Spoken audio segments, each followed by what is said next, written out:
मेरा नाम डॉक्टर पांडुरंग कदम है। डॉक्टर पांडुरंग कदम या डॉक्टर PN कदम करके मुझे जानते हैं। मैं MBBS हूँ और उसके बाद मैंने MS किया है और MBBS के बाद मैंने डिप्लोमा इन नेचुरोपैथी भी किया है। और पिछले 40 साल से मैं मेडिकल प्रैक्टिस में हूँ और इन 40 साल में पिछले 28 साल क्रॉनिक नॉन कम्युनिकेबल डिसऑर्डर पर मैं काम कर रहा हूँ। और ये क्रॉनिक नॉन कम्युनिकेबल डिसऑर्डर जिन्हें हम तो जानते हैं, सभी हमने देखा है, डायबिटीज से लेके कैंसर तक, इन पर काम करते हुए फूड सप्लीमेंट्स, जो जनरल फूड सप्लीमेंट जो भी अवेलेबल रहते थे उनके साथ मैं काम करता था 2008 से। और ये फंक्शनल न्यूट्रिशन या मेडिकल न्यूट्रिशन थेरेपी या अभी जो हर्बोजेनोमिक्स है, तो पिछले लगभग मेरे ख्याल से 6-7 महीने से जो मैं प्रोडक्ट इस्तेमाल कर रहा हूँ और उसका असर खुद पर भी और जो भी कम्युनिटी में मैं ट्रीट कर रहा हूँ मेरे पेशेंट्स के ऊपर जो देख रहा हूँ, वो मुझे यहाँ तक खींच लाई है। और एक पूरी पैथी जो मैंने तैयार की है, एक संकल्प पैथी करके, उसका एक मेन पिलर एस्टोनिया 1 हो जाएगा, ऐसा मुझे विश्वास है। नमस्ते everyone, myself doctor Santosh Khatkar from accrues Maharashtra और पिछले 26 ईयर से मैं होम्योपैथिक आयुर्वेदिक प्रैक्टिस कर रहा हूँ और साइड बाय साइड में 15 साल से डायरेक्ट सेलिंग में न्यूट्रिशन की जो भी कंपनी अच्छी है उसके प्रोडक्ट यूज करके प्रैक्टिस कर रहा था साइड बाय साइड। अल्टीमेटली गोल ये थी था कि पेशेंट 100% प्योर होना चाहिए। जैसे सर ने आज बताया कि 3 स्टेजेस बताए, तो फर्स्ट स्टेज में डायग्नोस तो नहीं होता, लेकिन कुछ चीजें ज्यादा प्रैक्टिस करने के बाद हमें पता चलती है कि ये आगे जाके इस स्टेज पे जाने वाला है, तो क्यों ना हम उसी को वही रोकें। तो पिछले 15 साल से ये कर रहा था। मैं स्टोरेबल का स्पेशलिस्ट शुक्रगुजार हूँ। बहुत ग्लोबली कंपनी के प्रोडक्ट यूज किए, लेकिन कुछ लिमिटेशन है। ऑस्ट्रेलिया के साथ पिछले 1.5 साल से मैं जुड़ा हूँ और उसका मैं खुद एक एग्जाम्पल हूँ। मेरे आई में भी स्पिरिट नहीं है, लेंस नहीं है, मुझे बहुत नजदीक का और लंबा नंबर लगाया था, लेकिन सिर्फ एवरीडे 1 एक ही प्रोडक्ट से वो चला गया। हमारे पास जो भी शस्त्र है अभी स्नेक के माध्यम से जो भी प्रोडक्ट हमारे साथ है, वो ज्यादा से ज्यादा लोगों को देना चाहिए। और इसमें बहुत लोगों का ये क्वेरी रहता है कि डॉक्टर को हम कैसे बताएं।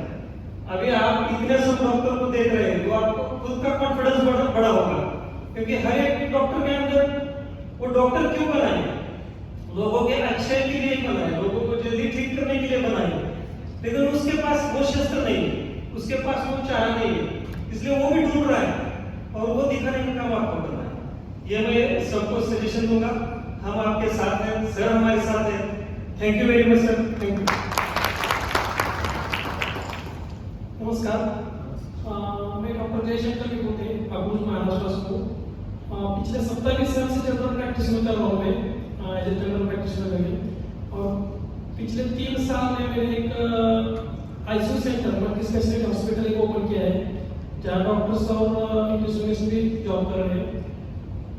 और पिछले 27 साल जब मैं प्रैक्टिस कर रहा था तब मुझे कहीं ना कहीं ऐसा लग रहा था कि मैं सीक्रेट में ही काम कर रहा हूँ। जैसे सर ने अपने बताया कि मुझे अभी 6 मंथ्स पहले जब मोदी का विवेक सर ने जो प्लान दिखाया मुझे, तब मुझे रियलाइज हुआ कि मैं जो ढूंढ रहा था मेरी लाइफ में तो अभी मिल गया है कि जो मैं पिछले 27 साल सिकनेस में काम कर रहा था, जो मैं ढूंढ रहा था कि मैं वेलनेस में भी काम कर सकता हूँ। तो जो भी पर्सन मेरे साथ आता है तो उसको मैं जस्ट कंट्रोल कर रहा था डिसीज, मगर जो आयुर्वेद ने बोला है कि कंट्रोल नहीं क्योर करना चाहिए, prevention is better than cure, या वेलनेस का कोई मैं जो ढूंढ रहा था वो स्टोनिया में मिला। और मुझे 100% गारंटी है कि मैं यहाँ से सिकनेस से ज्यादा वेलनेस में काम करूंगा। Thank you sir. मेरा नाम डॉक्टर फैजान अंसारी है, मैं भिवंडी थाने से हूँ। और सबसे पहले तो मैं नवाज सर का शुक्रिया अदा करूँगा जिन्होंने ये RBC के जैसा कॉन्सेप्ट ज्वाइन किया है, बनाया, जिसमें हम यहाँ पे आके अच्छा खासा नॉलेज सीखते हैं। ये मेरा सेकंड RBC है, इससे पहले भी मैं मेरी टीम के साथ में आया था और यहाँ पे भी अभी मेरी बहुत सी टीम आई है जो हर्बल न्यूरोजेनेसिस के ऊपर काम करके लोगों को बहुत फायदा पहुंचा रही है। और मैं हेतल मैम का भी शुक्रिया अदा करता हूँ जिन्होंने ये कॉन्सेप्ट हमारे पास लेके आया था आज से 7 साल पहले। मुझे प्रैक्टिस करते हुए आज 18 साल हो गया है। मैं बीएमएस एमडी हूँ, पेडियाट्रिक और गायनेक में प्रैक्टिस करता हूँ और फर्स्ट और यूनानी प्रैक्टिस मैं क्रॉनिक डिसीज के ऊपर करता हूँ। तो मुझे यहाँ पे जो कॉन्सेप्ट लाया गया है हाइपोन्यूट्रिजेनेसिस की वजह से लिखाया गया है, जिसका ऐसा मेरे पास बहुत से मेरे पेशेंट में टेस्टिमनी है जो सर को मैंने वीडियो शेयर किया हूँ, मैडम को शेयर किया हूँ और तकरीबन वो सब जगह सर्कुलेट हुआ है। रिजल्ट बहुत अच्छा है, आप खाली इसके ऊपर काम करना है और 100% रिजल्ट मिलता है। एक बार मैं और सबका शुक्रिया अदा करता हूँ जिन्होंने ये चीज अरेंज की। My name is Dr. Ansari, I belong to Bhiwandi. जैसे सर ने बोला हमारी टीम में तो हम लोग एक ही टीम से ज्वाइन है और मैं 93 से प्रैक्टिस कर रहा हूँ और जैसा कि सर ने कहा बीएमएस हो, मैं भी बीएमएस हूँ, तो हम लोग का काम था हम लोग किसी न किसी पिंसारी शायद आप लोग समझते होंगे, दुकान पर हम लोग का ऑर्डर देते थे कि ये प्रोडक्ट आप बनाइए और उस प्रोडक्ट को जब हम लोगों को देते थे तो किसी को रिजल्ट मिलता था, किसी को नहीं मिलता था, तो हम डीमोटिवेट होते थे कि मेरे फार्मूले में कुछ तो गड़बड़ है। तो जब ये कॉन्सेप्ट हमारे पास आया तो हमको ये पता चला पैटर्न मॉलिक्यूल यूज किया जाएगा हर प्रोडक्ट में और 5 मिलियन पे काम होगा। तो इस कॉन्सेप्ट को जब हमने सुना तो हमने अपनी जो स्टडी की थी जो 93 के पहले उस पे बाकायदा यही रूल था कि पहले मर्ज को आप बाहर निकालो तो हम यहाँ पेट साफ करते हैं, बोलते हैं पेट सफा तो रोग दबा। यहाँ पहली ही पिलर पे ये काम हो रहा है और लास्ट का जीन टू जीनियस। इस कंसेप्ट को हम जब सुने ना तो हम खुद भी जीनियस हो गए कि हम लोग यही काम करना है और इसका रिजल्ट हम सब देख रहे हैं जिसने यहाँ बैठे। ऐसा कोई नहीं है कि जिसके पास कोई ऐसा टेस्टी मनी नहीं होगा कि जिन्होंने निराशा देखी होगी। तो मैं हैंड ओवर करूँगा मेरे अपने Ansari sir. Good afternoon everyone, मेरा नाम डॉक्टर इस्माइल अंसारी है और सिमिलरली मैं भी भिवंडी थाने से ही हूँ। मैं प्योर होम्योपैथिक के अंदर प्रैक्टिस करता हूँ, पूरी तरीके से प्योर होम्योपैथिक। मैं एक भी एलोपैथिक मेडिसिन नहीं देता। मतलब कोई पैरासिटामोल भी अगर मेरे से पूछता है कि लिख के दे दो तो मैं बता देता हूँ, लेकिन मैं नहीं देता हूँ। और किसी भी एलोपैथिक मेडिसिन के मैं खिलाफ नहीं हूँ, नहीं प्रैक्टिस के खिलाफ हूँ। लेकिन जब लोग एलोपैथिक सेगमेंट से थक जाते हैं तो मेरे पास साटा नायक जैसे सब छोटी फाइल लेकर आते हैं कि सर अभी थक गए क्या करना है। तो ऐसी सूरत में मैं होम्योपैथिक के साथ साथ और जब से 7 महीने से ये कॉन्सेप्ट मिला है, जैसे कि सर ने बताया कि हाइपोन्यूट्रिजेनिक्स और सबसे इम्पोर्टेंट बात, वंस अगेन आई रिपीट, सबसे इम्पोर्टेंट बात एविडेंस बेस्ड मॉलिक्यूल, ये सबसे इम्पोर्टेंट है। क्या होता है बीए डॉक्टर हम लोग कोई भी चीज ऐसे मानते होते नहीं है। हमारे पास दुनिया भर के मेडिकल रिप्रेजेंटेटिव, दुनिया भर के लोग आते हैं और हम कोई भी चीज मानते नहीं है क्योंकि हमको क्लिनिकल ट्रायल चाहिए, क्लिनिकल ट्रायल चाहिए। तो फर्स्ट टाइम जब नरवाल सर का हमने लाइक सोल अटेंड किया था और इन्होंने जिस तरीके से चीजों को एक्सप्लेन किया वो सुनने के बाद अच्छा दुनिया भर के टेस्टिमनी सर भी बताते रहते हैं, मैडम भी दिखाती रहती है, ग्रुप में हमको डेली बेसिस पे आता भी है। लेकिन हाँ ठीक है ना होगा, टेस्टिमनी होगा, लेकिन 7 महीने से चीजों को हम बजाते खुद सेल्फ अपनी क्लिनिक के अंदर इस्तेमाल कर रहे हैं, हम अपने पेशेंट्स को दे रहे हैं। हम यहाँ 3 डॉक्टर बैठे हैं, कोई भी महीना ऐसा नहीं जाता है, कोई मंथ ऐसा नहीं जाता है कि हमारे खुद के कॉर्पोरेट आईडीज नहीं होते, दूसरों के तो होते हैं, तो हमारे खुद के सेल्फ कॉर्पोरेट आईडीज होते हैं क्योंकि हम कुछ प्रोडक्ट को डिस्पेंस भी करते हैं। क्योंकि हमको नहीं पता कि जो चीज हम लिखने जा रहे हैं बाहर वो कितनी प्योरेस्ट फॉर्म में मिलेगी, वो जड़ी मिलेगी या बूटी मिलेगी, इसलिए बूटी मिलेगी जड़ी होगी नहीं। तो यहाँ पर जो चीज मिलेगा, एक मैं टेस्टिमनी बताना चाहूंगा। ऐसे तो नंबर ऑफ टेस्टिमनी मेरे पास खुद है। मेरे पास एक 75 इयर्स ओल्ड का पेशेंट, मेल पेशेंट, अब जो जैसा कि भाई 55 के बाद नॉर्मली जैसे फीमेल को बोला जाता है कि चाहे वो नौकरानी या चाहे वो महारानी, जिंदगी में एक बार उसको व्हाइट डिस्क या लिकोरिया की प्रॉब्लम होगी ही होगी। सिमिलरली मेल के अंदर 50-55 के बाद उसको प्रोस्टेट की प्रॉब्लम आना ही आना है, चाहे वो कुछ भी कर रहा है। तो 75 का एज का एक पेशेंट था और भिवंडी के जितने भी यूरोलॉजिस्ट थे सबने ये कह दिया कि भाई ऑपरेट ही करना पड़ेगा, कुछ नहीं कर सकते। डॉक्टर पेशेंट ने बोला कि सर कुछ तो करो, मैं ऑपरेट नहीं कराना चाहता, क्योंकि उसके बेटे ने कहा कि सर इस केस के अंदर ऑपरेशन मतलब डॉक्टर भी क्या करेंगे, डॉक्टर लोग एक अपने बारे में सोच रहे हैं, लेकिन मैं नहीं कराना चाहता।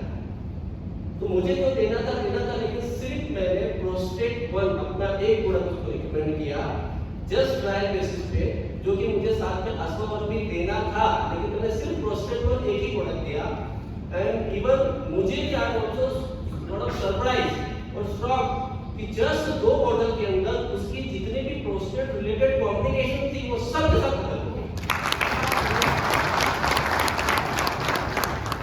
So, इतना जबरदस्त रिजल्ट इस हर्बो न्यूट्रिशन कॉन्सेप्ट का आ रहा है, जिसके ऊपर हम बहुत ही, एक होता है ना कि हेजिटेशन के साथ काम करना, यहाँ पर हम इतने कॉन्फिडेंट के साथ काम कर रहे हैं। वरना हम डॉक्टर्स कभी अपनी ओपीडी छोड़ के निकलते नहीं हैं, लेकिन हम यहाँ पर ऐसा हो रहा है कि हम अपनी ओपीडी छोड़ के निकल रहे हैं।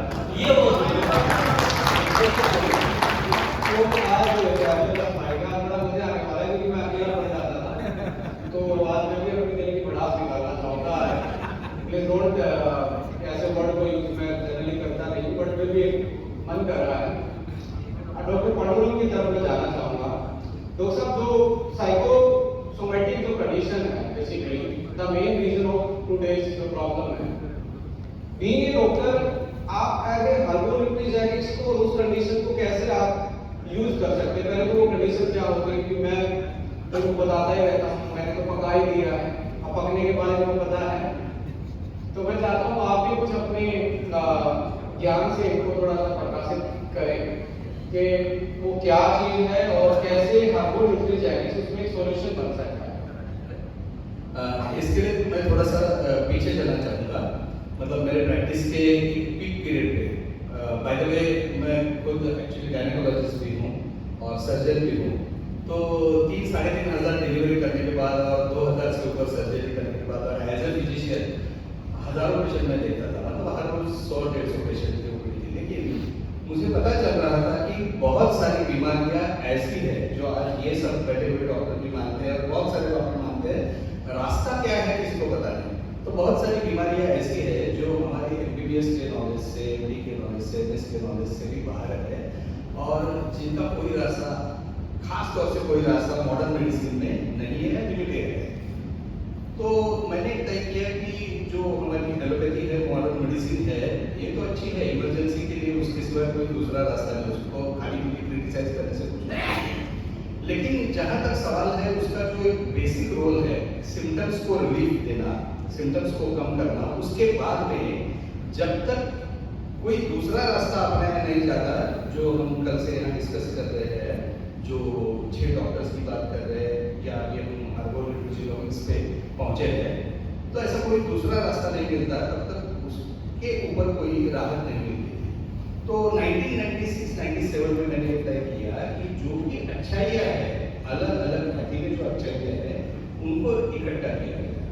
और ये हिंदुस्तान की पहला प्रयोग था इंटीग्रेटिव मॉडल का, जिसमें एलोपैथी, मैं तो खुद एलोपैथ हूँ, तो एलोपैथी के साथ साथ ऐसे अच्छे आयुर्वेदाचार्य, होम्योपैथ और साइकोलॉजिस्ट और नेचुरोपैथ, इन सबको इकट्ठा करके मैंने एक इंस्टीट्यूट फॉर्म किया, वहाँ ये प्रयोग शुरू किए। अभी डॉक्टर विक्रांत, मैं आपको बताना चाहूँगा कि इसका रिजल्ट इतना ज़बरदस्त आ रहा था और इतना ज़बरदस्त है आज की तारीख में भी कि ये इंटीग्रेटिव मॉडल को अभी पूरी तरह से एक मान्यता मिल गई और इसके लिए गवर्नमेंट ने जीआरबी पास किया है, 2 साल पहले जीआरबी पास किया है इंटीग्रेटिव मॉडल को, और हर मेडिकल कॉलेज को कंपलसरी किया है कि इंटीग्रेटिव मॉडल का डिपार्टमेंट होना चाहिए, इंटीग्रेटिव मेडिसिन का डिपार्टमेंट होना चाहिए। अभी मैं आता हूँ आपके सवाल पे। बहुत सारी ऐसी जो बीमारियां हैं जहाँ पर ये मनोशारीरिक बीमारियां हैं, मनोकायिक बीमारियां हैं, जिन्हें हम साइकोसोमैटिक कहते हैं। और मेरा ये बिल्कुल मानना है, मेरा तो पहला ये पंचलाइन ब्रीफ वाक्य है, if you want to heal your body you must first heal your mind. अगर हमें शरीर को दुरुस्त करना है तो पहले अपने मन को दुरुस्त करना है। और यहाँ पर जो भी उपस्थित सज्जन है और जो भी यहाँ पर 2 दिन के लिए, 3 दिन के लिए आए हुए सज्जन है, सबको मैं ये बताना चाहूँगा कि पहले आप अपने आप को कॉन्फिडेंस में रहो, पूरे कॉन्फिडेंस के साथ काम करना शुरू करो, तो आपका शरीर भी दौड़ना शुरू करेगा कल से कि हमें सही में क्या काम करना है। तो मनोशारीरिक बीमारियों में डायबिटीज है, हाइपरटेंशन है, अस्थमा, आर्थराइटिस, गैस्ट्रोइंटेस्टाइनल अल्सर और कैंसर तक, ये सब बीमारियों के अगर हम रूट को नहीं खोजते तब तक कुछ नहीं होगा। तो ऊपर की सिम्टोमेटिक ट्रीटमेंट हो गई और रूट कॉज को हम जाना है, तो रूट कॉज को जानने में मुझे सबसे बड़ी मदद हुई आयुर्वेदा से, क्योंकि आयुर्वेदा में जो कंसेप्ट है जो 3000 साल से पहले भी, मतलब अग्निवेद से लेके या अगस्त्य ऋषि से लेके खासतौर से चरक संहिता जो एक ग्रंथ है, ये चरक संहिता में साफ साफ लिखा गया है कि एजिंग की प्रोसेस तो होगी, एजिंग की प्रोसेस अपने जन्म के साथ ही हो सकती है, क्योंकि हमारी माँ हमें हर रोज मतलब तेल वगैरह मालिश करती है या नहाने के लिए मजबूर करती थी, इसलिए हम आज यहाँ पर है। तो एजिंग की प्रोसेस, ऑक्सीडेशन, ये तो चलने वाली है, उसको अगर दूर रखना है तो आयुर्वेदा में कहा है पहले कि ये रिवर्सिंग ऑफ द एजिंग कर सकते हैं रसायन के साथ। दूसरा आयुर्वेदा में दूसरा क्या है कि अगर कोई बीमारी हो जाती है तो उसको रिकवर करने के लिए कन्वर्सेंस, उसके लिए भी एक रास्ता है जिसको हम बल्यवर्धक आहार देना चाहिए। तीसरा है prevention is better than cure, हम हमेशा बात करते हैं, तो उसके लिए रोग प्रतिबंधात्मक जो भी मॉलिक्यूल्स है, जिनको आज एक बहुत ही एसओपी के तरीके से बनाया है, जिसके लिए मैं आपको खास तौर से कांग्रेचुलेट करना चाहूंगा कि ये एक स्टैंडर्डाइजेशन हुआ है जो अभी हमारे सामने आ रहा है। और इसके बाद भी दौर्बल्य अगर है कोई भी, तो उसके लिए भी आपकी दृढ़ता या आपको मजबूत रखने के लिए रसायन चिकित्सा और जैसे वाची कदम भी कहा गया, तो मैं ये चाहता हूँ और मेरा ये कहना है कि अगर हमें रिवर्स करना है, प्रिवेंट करना है, prevention is better than cure, ये पीछा का शब्द हुआ, लेकिन प्रिवेंट अगर सही में करना है तो हमें हेल्थ क्या है ये समझने की जरूरत है। सिकनेस को हम ढूंढ रहे हैं अलग अलग इन्वेस्टिगेशन करके, लेबोरेटरी टेस्ट करके या सीटी स्कैन एमआरआई से, लेकिन हेल्थ क्या है ये ढूंढने में हम नाकामयाब रहे हैं। और इसकी जो अवेयरनेस है सोसाइटी में, इसकी जो अवेयरनेस होनी चाहिए, वो अवेयरनेस अगर हम हर जगह पहुंचा पाए तो हमें सक्सेस तो 100% मिलनी है। क्यों? क्योंकि हेल्थ का मतलब है कि जो नेचुरल हमें हेल्थ मिली है उसको सस्टेन करना है, and health is natural, disease is unnatural. तो हेल्थ को नेचुरल रखने के लिए हमें क्या करना है और रूट कॉज पे क्या ढूंढना है, ये हमें ढूंढना है। तो मैं आपको एक ऑडियंस के सवाल को, क्योंकि मेरे पास इतने सवाल आते रहते हैं, मुझे हर बार जवाब देना पड़ता है। कोई भी कॉमन सवाल ये आता है कॉमन आदमी का कि इनके गिलाने से किसी की मौत तो नहीं हो जाएगी, कि हमारे लिए कोई चार्जशीट तो नहीं हो जाएगी। तो बीइंग ए डॉक्टर आपने भी बहुत जो मल्टीपल चीजों को अलाइन किया, तो सावधानी क्या रखनी चाहिए, और जो डर है, जो कॉमन डर है, वो ये सही डर है या गलत डर है?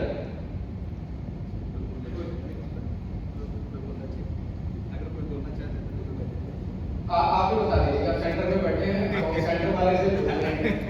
आपके सवाल का एकदम क्या है, आप क्या मतलब जो सप्लीमेंट है वो कितना क्रिटिकल हो सकता है किसी की हेल्थ के लिए, हम ग्रे साइड की बात कर रहे हैं, क्या ये क्रिटिकल हो सकता है या नहीं हो सकता?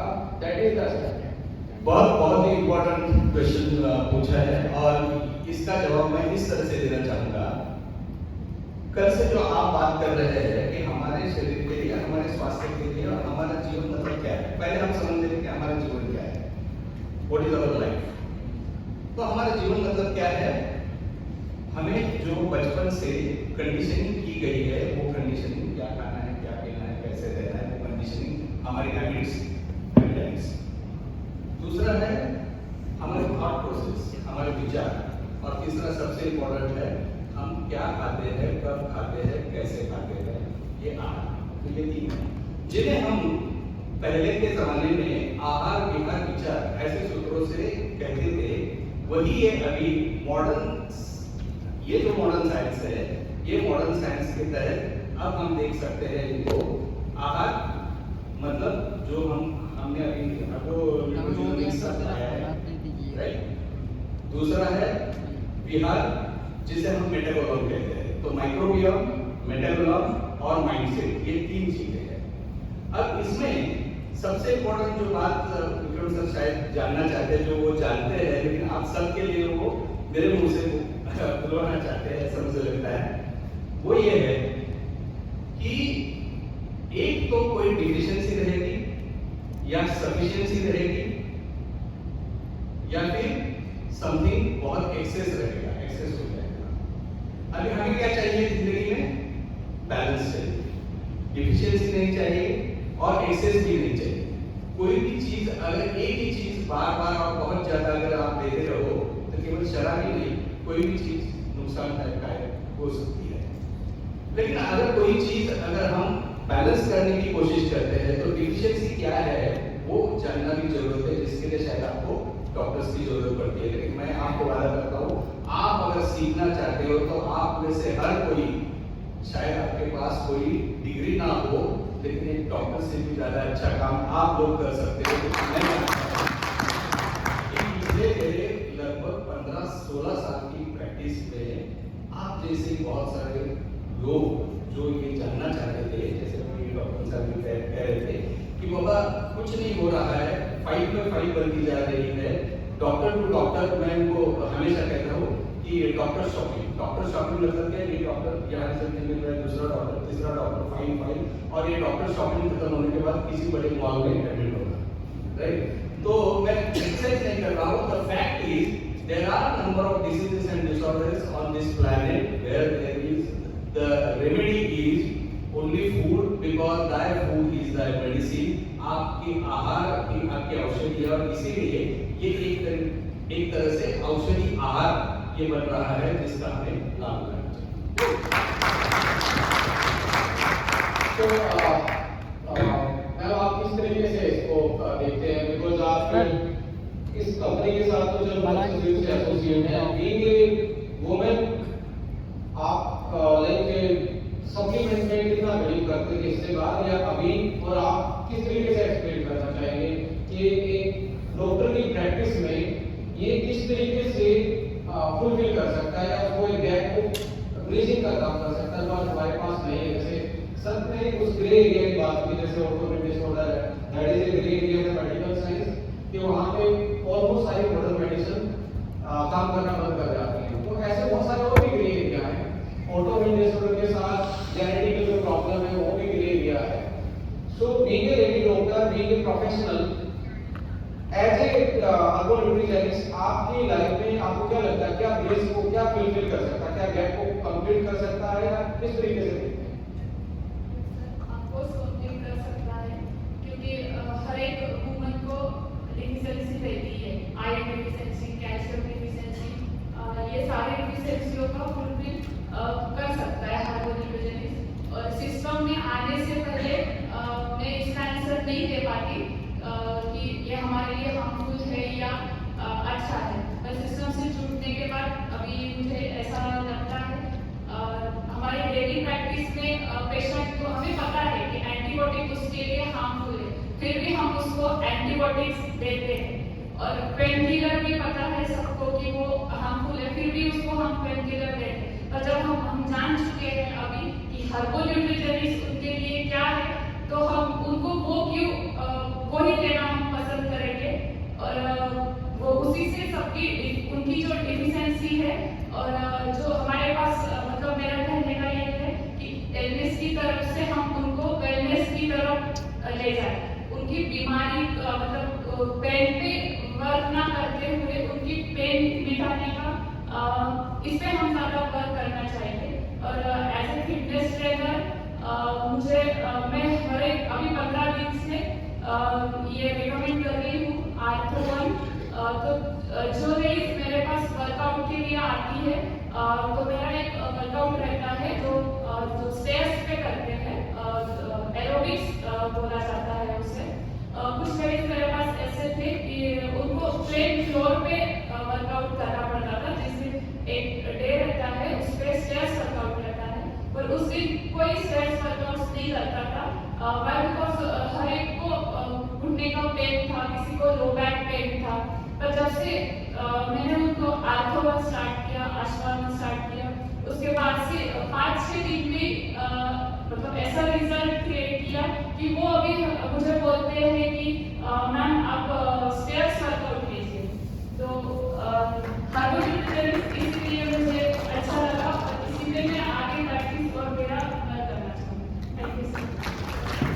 तो अभी तक हम स्लो करते हुए पहुंच गए क्योंकि डाइट, न्यूट्रिशन, लाइफस्टाइल मॉडिफिकेशन जो लेटेस्ट एपिजेनेटिक साइंस है, कहीं ना कहीं मेडिकल साइंस में भी अभी बहुत नया सब्जेक्ट है। इस पे भी हमारे जो पहले जब मैं तो आप लोगों से जूनियर हूँ, स्पेशली आपसे, हमने बायोलॉजी में ब्लैक एंड व्हाइट सेल का स्ट्रक्चर देख के आज यहाँ तक पहुंचे हैं।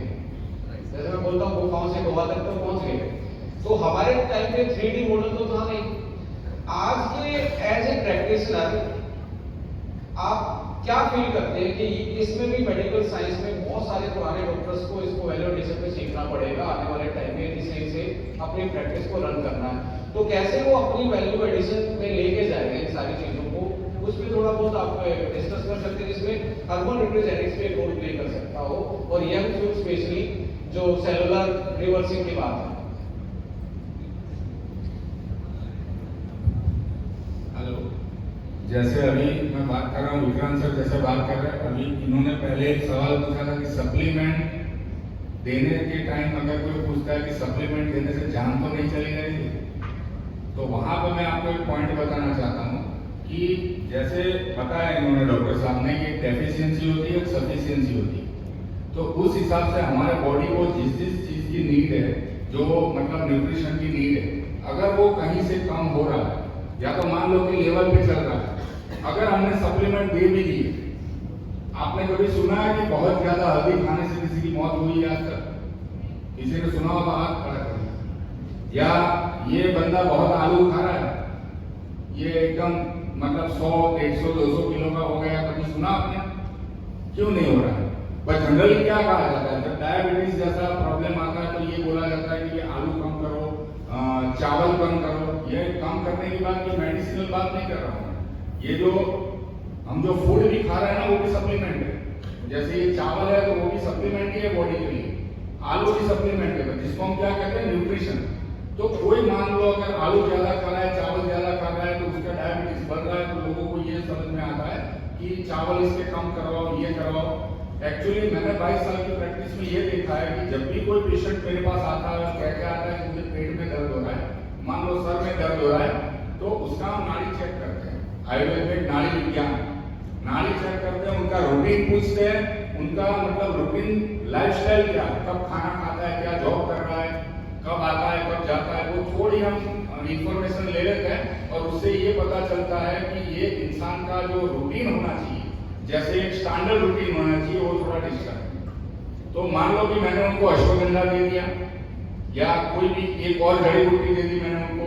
पहले तो हम क्या करते थे, स्टार्टिंग में जब हमारा BMS स्टार्ट हुआ, तो जो प्रैक्टिस करते थे तो वो विरेचन ये सब प्रैक्टिस करवाते थे, मतलब उनका बॉडी साफ करवाते थे। एक चीज ये बताना चाहता हूँ कि 1 साल से जब भी एस्ट्रोनिया में जुड़ा हूँ ना, ये एक राज बता रहा हूँ, जितने भी मेरे टीम वाले हैं वो कह रहे थे कि सर ये राज रखिएगा, पर राज नहीं है।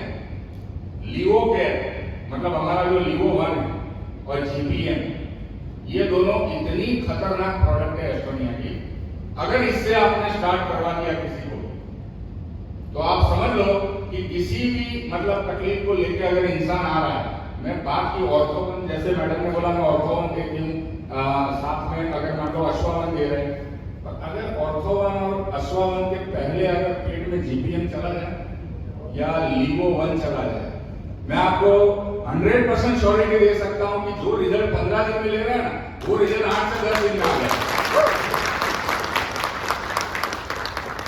तो वो वाला मामला है। देखो आयुर्वेद में ये कहा जाता है कि अगर आपका पेट निरोगी है तो आपका पूरा लाइफ निरोगी है। पेट से ही सब कुछ स्टार्ट होता है, खाना जो भी खाते हो पहले कहा जाता है पेट में, जिसको हम गट हेल्थ बोलते हैं। अगर गट हेल्थ को मेंटेन कर दिया, गट हेल्थ के साथ एक चीज होती है लीवर, जैसे कल सर बता रहे थे कि बाइल के बारे में सुना था आपने? बाइल क्या करता है आपको पता है? जैसे सर ने बताया था कि अगर बाइल सही से प्रॉपर वर्क नहीं कर रहा है 6, 7, 8 बजे बाद, तो आपका बॉडी एसिडिक कर देगा। तो बाइल सिक्रेशन फंक्शन एक होता है, उसको अगर मेंटेन करना है तो उसके लिए लिवो 1 सीरम है। तो कोई भी दवाई के साथ अगर आप, अब मैं इनको सप्लीमेंट बोल रहा हूँ, जो ऑर्थोवन और अश्वावन दे रहे हैं ना, वो मेन प्रोडक्ट देते हैं। जैसे खाने में हमारा मेन कोर्स होता है, और स्टार्टिंग हम कहाँ से करते हैं? सूप से करते हैं ना।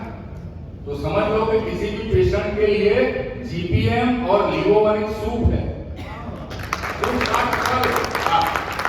बाद जो भी आप मेन कोर्स दोगे वो मेन कोर्स आपका रिजल्ट आएगा। और मैंने पिछले 1 साल में जो भी रिजल्ट दिया है ना, अगर मान लो किसी को सप्लीमेंट दे भी देते ऑर्थोवन अश्वावन, जैसे मुझे अश्वावन की जरूरत नहीं, पहले sorry sir out of the content जा रहा हूँ। आपको क्या लगता है मेरी शक्ल देख के कितनी उम्र होगी मेरी? हाँ 40। और कोई आप प्लीज हैंड रेज करिए। ऐसा तो नहीं होगा यार, तेरा बड़ा कैसे होगा? कितनी? 45 लग रहा है, थोड़े करीब है मैडम। 50 परफेक्ट। अब थोड़ी देर के लिए मैं खड़ा हो जाता हूँ, सॉरी। आपको लग रहा है 50 साल का बूढ़ा घूम रहा है? इसकी एक वजह बता रहा हूँ कि जैसे हम आयुर्वेद में पहले जो करते थे ना, जैसे विक्रांत सर जो बता रहे 5 चीजें, वो 5 चीजों को साथ में लेके चलो। सप्लीमेंट क्या चीज है जो हमारे बॉडी में जो कोई भी चीज की डेफिशिएंसी हो रही है, मान लो अगर सप्लीमेंट ज्यादा भी हो गया, मैंने अगर अश्वावन ज्यादा ले लिया ना, तो मुझे क्या होगा? मेरी मौत थोड़ी हो जाएगी अश्वावन से। हाँ, अश्वा ज्यादा होने की वजह से या तो हो सकता है कि मेरा पेट में थोड़ा जुलाब हो जाए, सर आप जानते हैं, या तो अगर ऐसा हो कि नींद के टाइम पे मेरी नींद अगर 8 घंटे की चल रही है तो उसकी जगह नींद 7 घंटे की हो जाए। क्यों? ब्रेन एक्टिव हो जाएगा अश्वा से। तो जो बंदा 7 घंटे सो रहा है ना, वो 5.5-6 घंटे में उठ के खड़ा हो जाएगा। बोलो कहाँ जाना, क्या करना? तो एक्टिविटी थोड़ी बढ़ जाती है, तो वो सिम्टम्स है। सप्लीमेंट ज्यादा लेने से किसी की हेल्थ को नुकसान नहीं होता है, उनके सिम्टम्स में चेंज हो जाता है। तो मान लो अगर आप सप्लीमेंट दे भी रहे हो तो इतना कॉन्फिडेंस के साथ सप्लीमेंट दो कि सर अगर सप्लीमेंट देने के बाद आपके सिम्टम्स में थोड़ा सा चेंज आए, या मैं जब जीपीएम देता हूँ ना तो पहला एक स्टेटमेंट बोलता हूँ। मेरे साथ राहुल भाई काम करते हैं, राहुल झा अहमदाबाद से, उनको पता है। हर एक पेशेंट को मैं ऐसे बोलता हूँ, सर जीपीएम ले रहे हो ना, 2 दिन शायद पेट ज्यादा साफ होगा, टेंशन मत लीजिएगा। लोग क्या करते हैं, जीपीएम में लेने के बाद अगर 2 बार जाना पड़ा दिन में, बोलते दवा बहुत खा, मेरे को जुलाब करते हैं। दवा चीज लोग समझ के लेते हैं। और दूसरी चीज जो सर ने अभी बताई कि जितने भी लोग जो दे रहे हैं ना सप्लीमेंट बोल के, कहां पे तकलीफ आती है? जब पेशेंट कभी ऐसा सवाल करता है कि ये सप्लीमेंट से मेरी मौत तो नहीं हो जाएगी, क्योंकि लोग मरीजों को ढूंढ रहे हैं। और ये हमारा फील्ड जो है वो मरीजों को ढूंढने का फील्ड नहीं है। हमको नॉर्मल लोगों को ढूंढना है, जिनकी हमको मतलब हेल्थ को सस्टेन रखना है, जिनको हमको वेलनेस देना है, क्योर नहीं करना है, हमको केयर करना है। क्योर का मामला कब आएगा? सबसे लास्ट में। तो केयर पे थोड़ा फोकस करिए। और एक चीज है कि अगर मेरे पास कोई पेशेंट आता है और मुझे कह रहा है कि मेरे पेट में मुझे कब्ज हो या कॉन्स्टिपेशन हो रहा है, मेरा सही से हाजमा ठीक नहीं है, तो जब मैं उनसे बात करता हूँ ना, तो मुझे ये भी पता चलता है कि उनको और क्या क्या तकलीफ है। तो मैं साथ में सप्लीमेंट इसलिए देता हूँ, उनको नहीं पता मैं क्या दे रहा हूँ, वो तो दवाई समझते हैं। पर वो सप्लीमेंट से अगर अश्वगंधा खाने से वो अगर बंदा सुबह उठ के एकदम टाइट रहता है ना, लगता है डॉक्टर साहब की दवा काम कर रही है।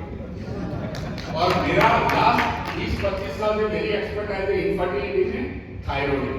तो यूपी बिहार कहाँ से लोग अहमदाबाद आते हैं थायराइड का इलाज करवाने। वो डॉक्टर वहाँ है अहमदाबाद में बैठे रहे, बहुत अच्छा इलाज कर रहे हैं। मुझे तो उनकी लैंग्वेज भी नहीं आती यूपी की, पर आते हैं, इलाज करवाते जाते हैं और बहुत सारे रेफरेंस आते हैं। पर एक चीज फिर से बोल रहा हूँ, रिपीट कर रहा हूँ ये स्टैंड में, थैंक यू विक्रांत सर। 1 साल से हमारे हाथ में एक मैजिक की दी हुई, वो मैजिक की का इस्तेमाल करोगे। कहां से स्टार्ट करोगे?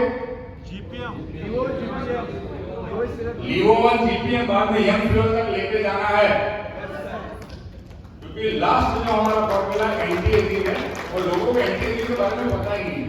अगर कल जो विक्रांत सर ने समझाया था वो एनएडी प्लस वाला अगर आप सिस्टम समझा लो एक बार किसी को कि 30 के बाद क्या होता है, 40 के बाद क्या होता है, तो एक चीज तो मैं आपको बोल के देता हूं, अगर आपने लीवो1 जीपीएम दिया हुआ है ना, वो बंदा आपसे यंग फ्यूल लेके जाएगा, आपको सेल नहीं करनी पड़ेगी।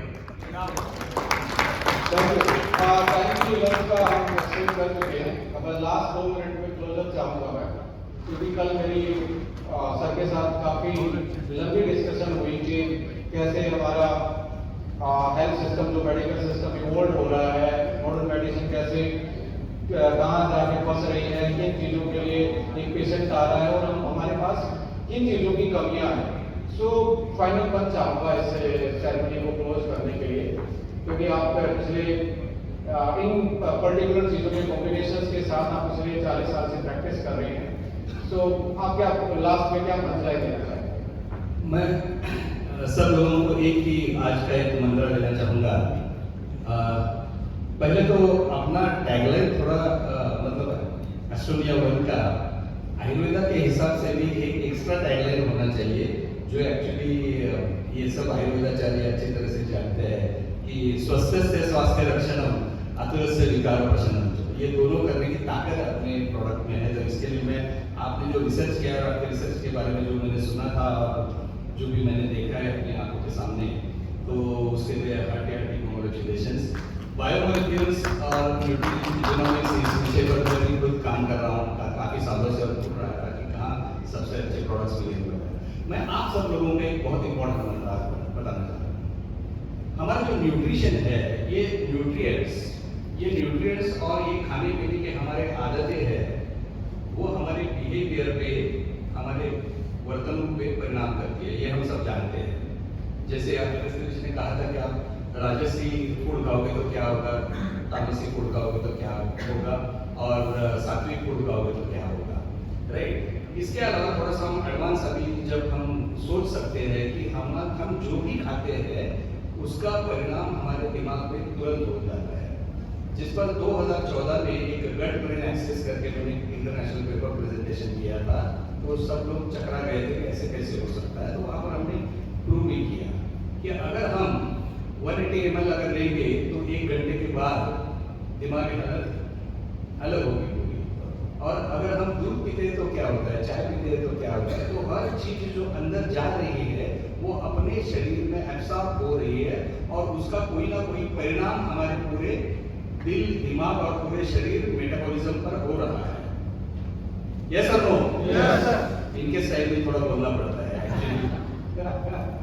तो अगर ये परिणाम हो रहा है तो हमें ये समझना है कि जो भी नॉलेज आप कल से यहाँ लेके जा रहे हो या हमें मिल रहा है, मैं खुद भी एक विद्यार्थी के तौर पे यहाँ बैठा हूँ और सीख रहा हूँ, जो कि सब लोग सिखा रहे हैं।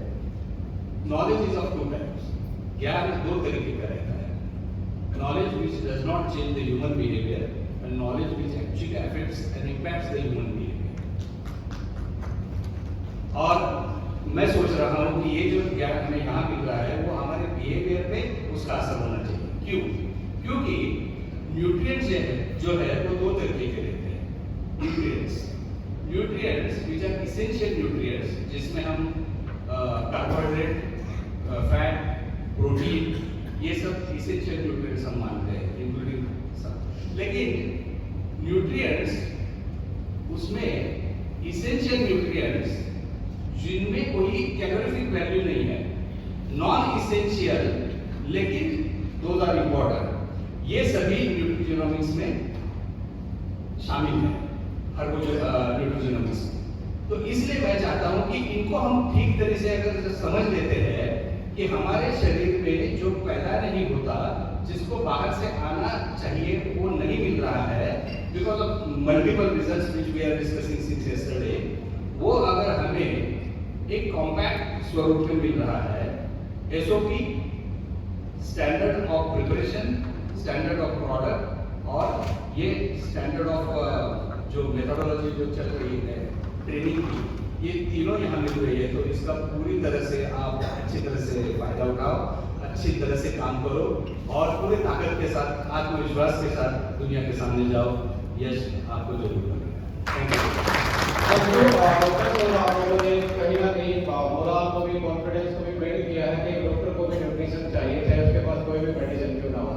तो इन्हीं सारी चीजों के साथ और एक चीज छोटी सी बोलना चाहूँगा, जैसे डॉक्टर साहब ने अपने उम्र के बारे में कहा, तो मुझे थोड़ा लग रहा था कि मैं पूछूं ऐसा ही सवाल, लेकिन मैं सवाल नहीं पूछूंगा। But at the age of 63, now I am 63, so at the age of 63, doctor साहब, continuously since last 25 years, my travel is 10,000 kilometers per month. 10,000 kilometers per month. By air, by road, rarely by train. And another thing, मैं यहाँ disclose करना चाहूँगा जो secret of my life, कि 37 साल और 6 महीने पूरे हो गए, मैंने एक भी दवाई नहीं खाई है, no allopathy, no antibiotic, no painkiller, no antibiotic, no painkiller, no anti allergic, nothing, because I believe nature is the greatest healer, you should know what nature is for. Thank you so much, thank you so much, thank you so much for आपके best और आपने अपनी जोरदार clapping के साथ हम सारे doctors को